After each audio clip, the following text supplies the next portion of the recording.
ኒና ምንም እንኳን ህይወቷን ለማትረፍ ከከተማ ወደ ገጠሩ ተነስታ ያመራች ቢሆንም የአስቤድ የሚባለው እንግዲህ ገጠር ድረስ ስልክ እየደወለ አንድን ነገር ትንፍሽ ላለው ብትይ ለእነዛ ሰዎች ካለሽበት መጥቼ ነው የሚቆራረጥሽ። እኔ ስፒድ አይደለውም፣ እኔ ስፒድን አያድርገኝ።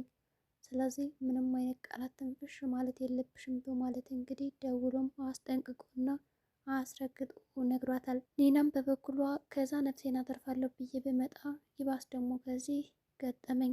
ሴት ልጅ እንዴት ነው ልክ እንደ አህያ መመታት ያለባት በማለት እንግዲህ ግብ ግብ ገጥማለች። ከዛ በዛብህ በሚባለው ሰውዬ ልክ ውስጥም ገብታ እንግዲህ እሱ ካስደነገጠኝና እንደዛ ደበድብሻለሁ ብሎ ከዛ ተብይ በኋላማ ብድሬ መመለስ አለብኝ እኔ በተራይ አስደንግጬ በማለት እንግዲህ የሆነ ዛፍ አካባቢ ደበቅ ብላ እሱን ለማስደንገጥ ብትሞክርም ያ በዛብህ የተባለ ሰውዬ ግን ኃይለኛ ስለሆነ እሷ እንደሆነች ካወቀም በኋላ ካልቀጠቀጥኩሽ በማለት እንግዲህ ኪራና ዳዊትም አድነዋታል። በሌላ በኩል እንግዲህ ያቺ ጽዮን የተባለች ምሩን ሆን ብላ ለማጥቃት ከአለምዬ ጋር ተነሳስታ ቢሆንም ነገር ግን መጀመሪያ ከበጓ ይልቅ ፍየሏን ማስወገድ አለብን በማለት ተመካክረው ይገኛሉ። ፍየሏ እንግዲህ ሰኑ ስትሆን ቅድሚያ ከምሩ ልንለያት የምንችለው እሷን ነው። መጀመሪያ እሷን ማሳመን አለብን፣ ከዛ ወደ በጓ መሄድ ቀላል ነገር ይሆናል። ስለዚህ ያቺ ፍየል የተባለችው እንግዲህ ከመሬት ተነስተን እንደዚህ ልስልስ ብለን ስለቀረብናት ምሩን በደንብ ተጠራጥራለች። እያመነችን አይደለም። ታዲያ ቅድሚያ እሷን ማሳመን አለብን በማለት እንግዲህ ወጥራ ተነስታለች። አለምም እንግዲህ በዚህ በጽዮን ሀሳብ ከተስማማችን በኋላ ታዲያ ደግሞ እሷ ማን ነው በልጅ ቤት ፈላጭና ቆራጭ አደረጋት? የማ ከሆነ እናሳያታለን በማለት እንግዲህ ግብ ግብ ተያይዘዋል። በሌላ በኩል እንግዲህ ቅዱስ ያቺ አለም የተባለችው ወይም ደግሞ እንቡጥ የተባለችው የናቲ ፍቅረኛ እንግዲህ በቤቱ ጭልል አድርገዋለች። በገንዛ ቤቱ እንግዲህ እንቅልፍ ነስቶም ነበር ያደረች። የማልበቃው ብሎ ያታል ናቲ የተባለው ሽማግሌ ልኮትም ነበረ። የናሆምን አባት እንግዲህ ወደ ቅዱስ ከቤቱ እንግዳ ይዤ ብሄድ በአግባቡ ሊቀበልልኝ አልቻለም በማለት እንግዲህ ወቀሳ ልኮበታል። ቅዱስም ይሄን ነገር ካወቀ በኋላ ጭራሽ በቤቴ ደግሞ እንደዚህ አይነት ሽማግሌ የተላከብኝ አይደለም፣ ያችን ቀበጥ የሆነች ልጅ አምጥቶ ልክ እንደ ሀረግ የምትጠመጠም ከላይ ላይ እንቅልፍ እኮ አላስተኛኝ ብላ በገንዛ ቤት መኪና ውስጥ ነው ሄጄ ያደርኩት። ይህም አልበቃ ብሎ ደግሞ ሙዚቃ እየከፈተች ቤቱን ቅውጥ ታደርገዋለች። ጎረቤት ሳይቀር እኮ ነው በጣም ያበሳጨችው። ታዲያ ይችን ልጅማ ሁለተኛ ላያት አልፈልግም፣ እሱ ከሆነ የላከይን ሽምግልና ሁለተኛ እንዳያመጣብኝ እንደውም አስረግጠ ንገረው እያለ ቅዱስ በጣም ተናዶ እንግዲህ ከጋሽ ላይ እየጮም ሲያናግረውም ነበረ። በዛብህ የተባለውም እንግዲህ አንድ አብሮ አደግና የጠላቱን ጠላጭ እንዲሁም ደግሞ የጽናትን አባት አቶ ተፈራን አብረው ለማጥቃት ብለው የተነሱም ይመስላል። ያ አብሮ አደግ እንግዲህ ቆላ ወርዶ የነበረው ወጣት አሁን መጥቷል። ከበዛብህ ጋር ከተገናኘን በኋላ ለምንድን ነው ወደ ቆላ እንደወረድክ እኮ ሰምቼ ነበረ፣ ግን እንደተመለስክ ማንም አልነገረኝም እና ለምንድን ነው ያልነገርከኝ በማለት ይወቅሰዋል ጓደኛው። እንዴ እኔማ በምን አቅሜ መጥቼ ልንገርህ፣ ያው ታውቃለህ የተፈጠረውን ነገር። ቆላ ከመጣሁ በኋላ ያታደሰ የሚባለው ወይም ደግሞ ተፈራ የሚባለው እኮ ወንድሜን እስር ቤት ከተተብኝና እሱን ለማስፈታት ተፍ ተፈስል ምንም አይነት ጊዜ አልነበረኝም። ስለዚህ አሁን አንድ መሆን አለብን የእናንተና ያንን ሰውዬ የእጁን መስጠት አለብን በማለት እንግዲህ ይመካከራሉ። ያ እንግዲህ አብሮ አደግ ጓደኛቸው የሆነው ሰው ለበቀል እንግዲህ ከበዛብህ ጋር ከተነሳሳ የጽናትን አባት ለማጥፋት ሆን ብለውም ተነስተውም አቅደውበትም ይመስላል። ያለ የሌለ ሀብቱንና ንብረቱንም ሊዘርፉት ወስነዋል። የበዛብህ ጓደኛም እንግዲህ እንዲሁም ደግሞ የዛች የገጠራማው አካባቢ መንደር ሊቀመንበር ወይም ደግሞ ሽማግሌ የነበሩ ሲሆኑ በዚህ የተነሳ እንግዲህ ወደ እስር ቤት እንዲዳረጋቸው ያደረገው የጽናት አባት ነበረ። አላስፈላጊ የሆነ የሌሎችን ሰዎች መሬት በማረስ በሕግ ተጠይቆ ያለውን የስራ እንዲሁም ደግሞ የዳኝነት ክብር ስላጣ በዚህም እንግዲህ የጽናትን አባት ለመበቀል አስቧል። የስራ ቦታዬን ደብተር ካስቀማኝ በኋላ ካሁን በኋላማ እንደዚህ በቀላሉ የምንላቀቅ አይመስለኝም በማለት ከበዛብህ ጋር እና ከራሱ ጋርም ሲነጋገሩ ነበር። ጽዮንም እንግዲህ ከነ ምር ቤት መታ ካደረችም በኋላ እነዚህ የተረከሙ ለምንድን ነው ሶፋ ላይ ስተኛ ዝም ያሉ? ለምን ወደ አልጋው ነተነሽ ብለው አልወሰዱኝም? በማለት ከራሷ ጋር ስታወራም ነበረ። ሰኑ እንግዲህ በጠዋት ቀደም ብላ ተነሳችና ምን ነው ደህና አደርሽ ተነስተሻል አለቻት። ጽዮንም እግዚአብሔር ይመስገን ብላ ሰላምታ ከመለሰችም በኋላ እንግዲህ ለምንድን ነው ያልቀሰቀሳችሁኝ? ወይዘው መኝታ ክፍል እኮ አብሬያችሁ አድር ነበር በማለት ጠየቀቻት።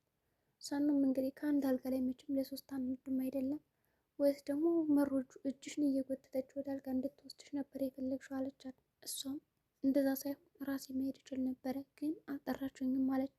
ቆይ አንቺ ልጅ ግን የእውነት እንደው መሩን ወዳችኋን ነው እንደዚህ በቀላሉ የመጣችሁት በማለትም ጠየቀቻት። አይ እና ታዲያ ምንድን ነው በማለት እንግዲህ ጉዳዩን ለማረጋጋት ሞክረች ሲሆን ምሩም እንግዲህ በቃ መጠው ብላ ቤቱን ለቃላት ትወጣለች። ምሩም የለችም ነበር። በቃ አሁን ወደ መኝታ ክፍል ገብቼማ የሆነ ነገር ልፈልግ በማለት ገባች። ወዲያውኑ እንግዲህ ከገባችን በኋላ የታጠበውን ልብስ ፍልስልስ ታደርገዋለች። ሰኑም አየቻትና ምን እያደረግሽ ነው ትላታለች። ጽዮንም እንግዲህ ከጉዳዩ ለማምለጥ የሆነች በረሯዎች እኮ እሷን እያራገፍኩ ነው ትላታለች። አሀ ሁለታችሁም በጣም ትመሳሰላላችሁ አለቻት። ማን ከበረሯ ጋር ነው? አዎ። በዚህ የተነሳ እንግዲህ ጽዮን የተባለችው በጣም ተናደደች። ጥላትም እንግዲህ ወደ ሳሎን ከወጣች በኋላ ቁጭ አለች። ወደ ሳሎን መጥተውን መጨቃጨቅ ሲጀምሩ ምሩ ምንድን ነው እናንተ ልጆች የምትጨቃጨቁ ማለት ጠየቀቻቸው። የምጣዱ እያለ የእንቅቡ ተንቃቃ የሚል ተረትም እንግዲህ ተረተችባት ማለት ነው ጽዮን። ምሩ በዚህ የተነሳ ምንም አላወቀችም፣ ሞኝ ናት። ከዛ ምሩ ከመጣች በኋላ ጽዮንም እንግዲህ አስመሰለች። ይኸው ይቺ ጓደኛሽ እኮ በቃ በድሮ ስህተታችንና ጥፋታችን እያነሳች እየወቀሰችን ነው፣ እንድንጸጸት እኮ እያደረገችን ነው በማለት ቅልስልስ ብላ ከምሩ ፊት ነገሩን ቅልብስ ታደርገዋለች።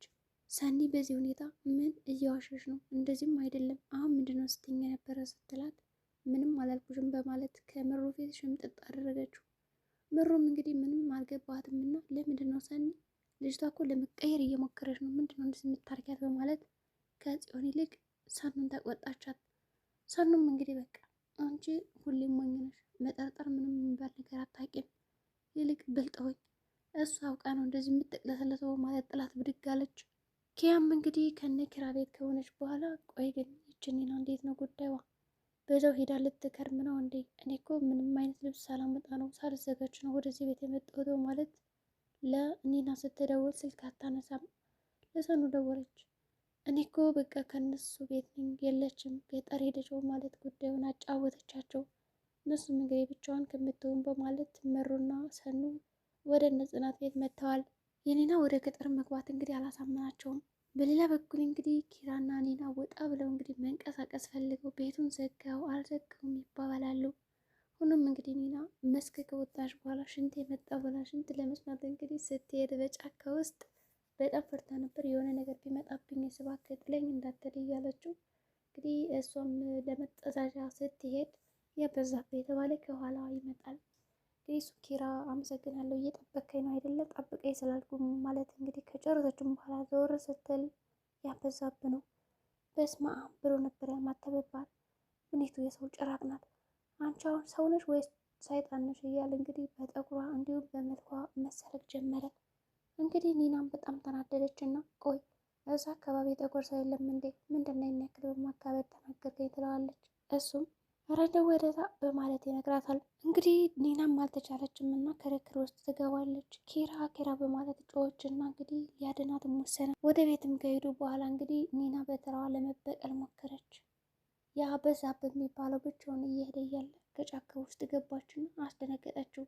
መንፈስ ነኝ ምንድን እያለች እንግዲህ ለማስለቀስ ሞከረች። ኒና ከወጣች በኋላ አንቺ ነሽ ለካ እንደዚህ የምታረጊኝ አይደለም፣ ሴትና አህያማ መደብደብ አለባቸው ይልና ሊደበድባት ይሞክራል። ኒና ይኔ ትጮኻለች። ዳዊትና ቅዱስም ሄደው ያድኗታል። ወደ ቤትም ከወሰዷት በኋላ ለምንድን ነው እንደዛ የሆንሽው ማለት ጠይቋት።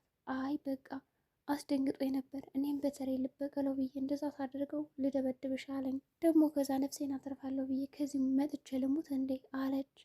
ቅዱስና ጋሸም እንግዲህ መኪና ውስጥ ነበር ጥለዋት ሄዱ። ያችን ልጅ ከተዋወቀ በኋላ ዳዲ እያለ እንግዲህ ስታቆላምጠው የናሆም አባት እንግዲህ ኧረ ይችማ ምኒቱ ሴትዮ ናት፣ በቃ ተመልሳ እንዳትጠመጠመብን እናምልጥ በማለት ያመልጣሉ። የጽናትን አባትም እንግዲህ ጓደኛው ካገኘው በኋላ ቆይ መሬቴ እንደዛም አድርገብኝ እንደዚህ በቀላሉ አንለያይም፣ ከሃዲ ወራዳ፣ አብረን በልተን ጠጠን እያለ የጽናትን አባት እንግዲህ አብሮ አደግ የሆነው ማንቋሸሽ ጀመረ። እሱም ለምንድን ነው እንደዚህ የምትለኝ በማለት ነበር ያናገረው። በሌላ በኩል እንግዲህ ጽዮን ወደ ቤት ከተመለሰችም በኋላ አለም ለምን ተመለሽ ስትላት ምሮ አባራሽ ነው ስትላት አይደለም ሰኑ አባራኛለች፣ ግን ደግሞ ጉዳዩ ከሰኑ ብንጀምር የተሻለ ነው በማለት ሌላ አማራጭ ሰጠቻት። አለምን በዚህ ሀሳቧ እንግዲህ እሺ ብላለች። ኒናም እንግዲህ ጽናትን እውነቱን ነግርሻለሁ ወደዚህ ለምን እንደመጣው በማለት ጉዳዩን ለመናገር ስታስብ ነበረ። ጽናትም እንግዲህ ንገሪኝ ምንድን ነው ስትላት ከኪራ ጋር ነው እንጂ ብቻሽንማ ልነግርሽ አልችልም በማለት እንግዲህ ታገሽ ትላታለች። በሌላ በኩል እንግዲህ ያ የጽናት አባት ጓደኛ የሆነው ወደ እነ ጽናት ቤት ከመጣ በኋላ አቶ ተፈራ የሉም እንዴ በማለት ጠይቃት። ኒናም የሉም ከቤት ወጡ፣ እኔ ኒና እባላለሁ አምባሳደር ነኝ በማለት እንግዲህ ራሷን ባለስልጣን አድርጋና ባለ ሀብት አድርጋ አስተዋወቀችው። እንግዲህ አቶ ታደሰ መሬቱን በእኔ ስም ሊያዞርልኝ ነው ግብርም እከፍለዋለሁ ብላ ነገሩን እንግዲህ ነገረችው። ያንተ ችግር ምንድን ነው? ችግር ግን እኮ ልፈታልህ እችላለሁ በማለት ስትጠይቀው ለካ የኔን መሬት አበላሽቶ እሱ አንቺን ይዞ ነው፣ ይችን የመሰለች ዲያስፖራ ይዞ ነው አይደለም እንደዛ የልብ የተሰማው በማለት ቤቱን ጥሎት ይወጣል። ኒናም እንግዲህ ዲያስፖራ አለች ተብዬ አሁን ሁሉም ሰላም ይሉኛል በማለት ራሷን እየቆለለች ትገኛለች። በመጨረሻ ስፒድ ደውሎ ለማንም እንዳትናገሪ ብሎ አስፈራርቷታል። ሰላም ጤና ይስጥልኝ የቻናል ቤተሰቦች፣ ለዚህ ቻናል አዲስ ከሆኑ ሰብስክራይብ ያድርጉ። በቀጣይ ቪዲዮ እስከምንገናኝ መልካም ጊዜ ይሆንላችሁ።